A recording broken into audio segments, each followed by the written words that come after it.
Well, hello, folks. Welcome back to the channel. It's good to have you.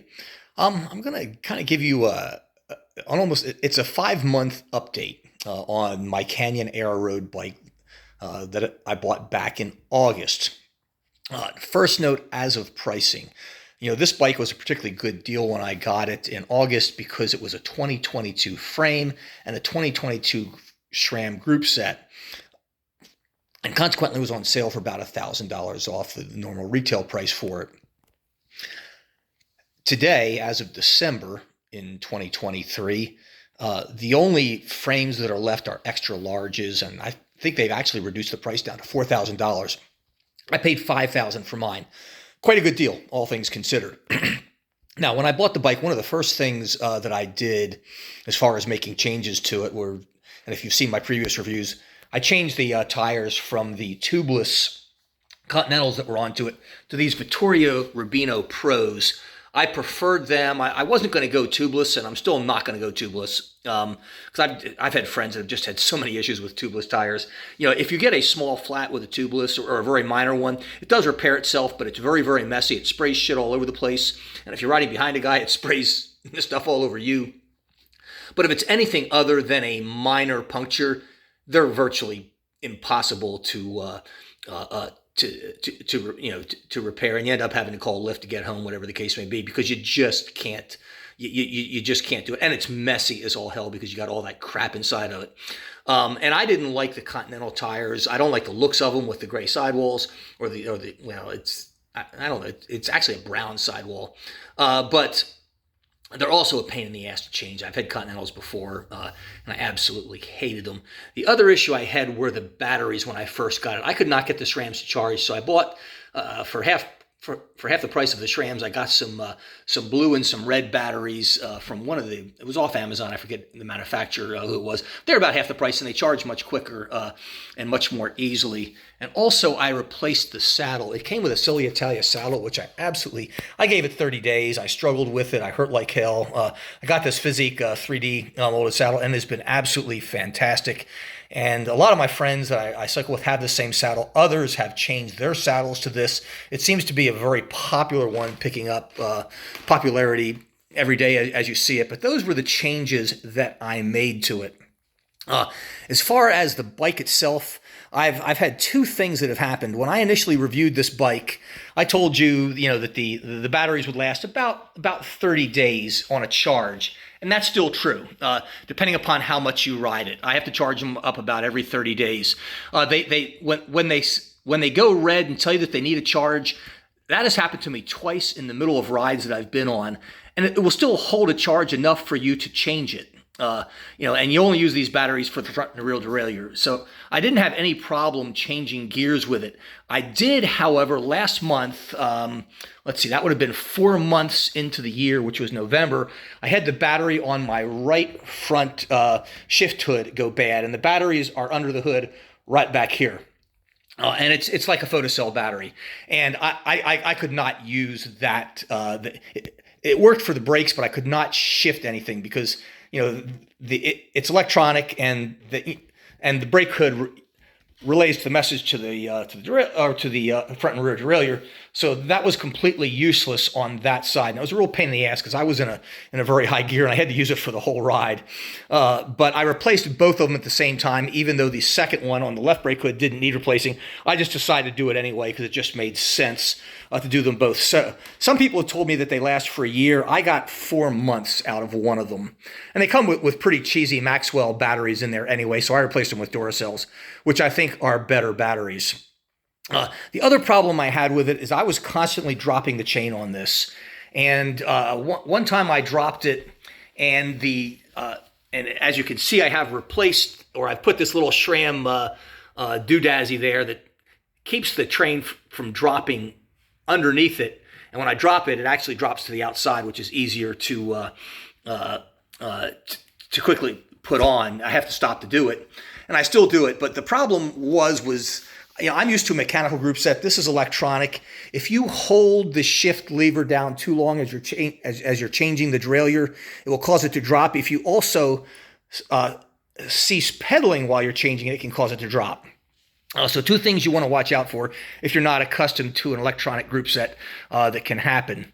And the other problem I had with this is when it dropped, it got jammed under here. And it turns out there's a little aluminum tab that they put behind there to help protect the frame when you drop the chain, should it happen. And that aluminum tab is attached to the frame with really cheesy glue.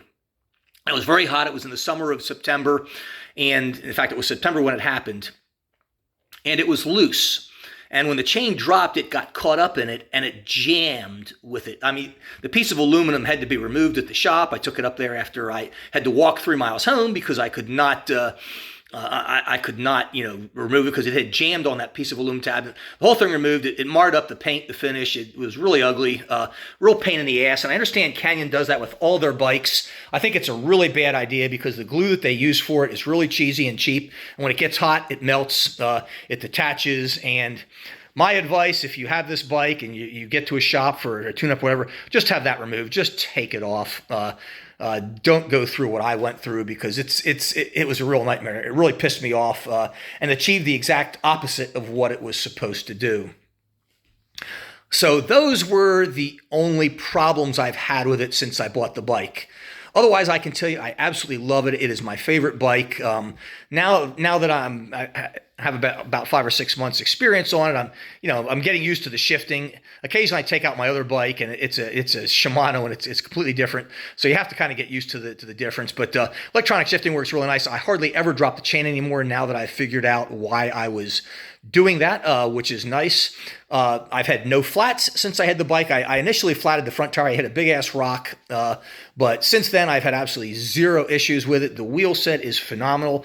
I've had a couple people ask me, that have bought this bike, they claim that the wheel set's very unstable. One owner said it was dangerous. Guys, they're deep rimmed wheel sets, and yes, they are unstable in crosswinds, and it will toss you around a little. I'm a very experienced biker. It doesn't bother me, but it did bother this one user. And the suggestion I would have, if you're uncomfortable with this, because you have a 62 mil in the back and a 52 in the front, is you can always sell the wheel set. This is a very expensive wheel set.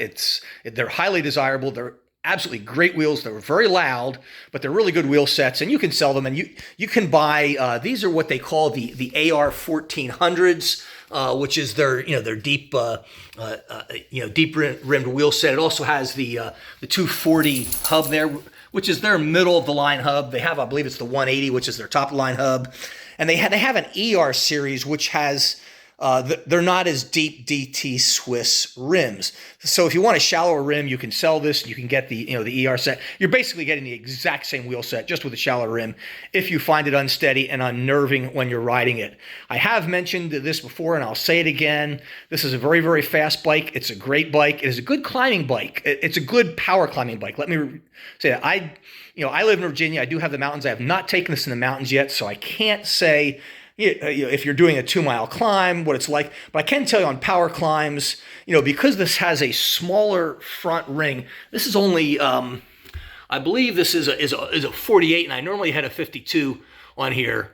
And it's got a 35 inner ring, which means, doing power climbs, it's really good. You never find yourself, struggling to turn the pedals over when you're climbing, whether you're having the bigger or small, as long as you have the proper gear in the back and you have a 1032 cassette in the rear. And it's really kind of fuzzy math. My big concern when I first bought this bike was I've got a 48 front ring. I'm used to a 52, and I have a 56 on my TT bike. And it's only a 10 tooth, cassette where the Shimano was 11. And it's really fuzzy math, but folks, believe me, that 48 and the 10 is a very, very powerful gear. For some reason, it works. I don't know why, but it works. So I think that is really cool. If you have concerns about that, don't. It works very, very well. As I said, the wheel set can be problematic if you have a lot of... if you have an area that's very windy, because it can be somewhat unstable, but if you're used to it, it's not a problem. As you can see, I removed one of the bottle cages because it's winter now, and I really only use one bottle during the winter, so I just took a bottle cage off. The bottle cages that I had, a lot of you have asked about that. You probably recognize this logo. I cannot think of who this is. This is the second bottle cage you're running, and as you can see, they wear out badly. They're really crappy. I have some purple bottle cages that are plastic that I bought. These are aluminum. I'm going to replace it at the end of the winter anyway. And the reason I'm doing this review now and not in January is because I'm probably going to shelve this until March because I live in Virginia, and once we get ice, they put salt down on the roads, and I'm going to take my old Pinarello out and ride that for the remainder of the winter. But I'm still riding this bike as because we have not had any snow. We've had a lot of rain or ice yet, but that is coming. I'm certain. We usually get that in December. December, January, and February are kind of dicey months here in Virginia. Sometimes March as well. But nevertheless, I'll probably be riding this for another 2 or 3 weeks, and then we'll see what happens in January. But folks, that kind of sums up what I have and what I've experienced over the past 5 months with this bike. I hope if you have this, you enjoy it. If you have any questions, concerns, let me know. If you're thinking about buying it, please let me know. Since I bought this bike, a lot of my friends have bought these bikes. I mean, my group now, there's about a dozen of them that have these bikes. Some of them did not get the Aeroad. They got the Ultimate, which is a good bike as well. But Canyon is a really good value for the money. They make a great bicycle. I think if you have it, you will thoroughly enjoy it. I hope you do. Anyhow, that being said, take care. See you next time.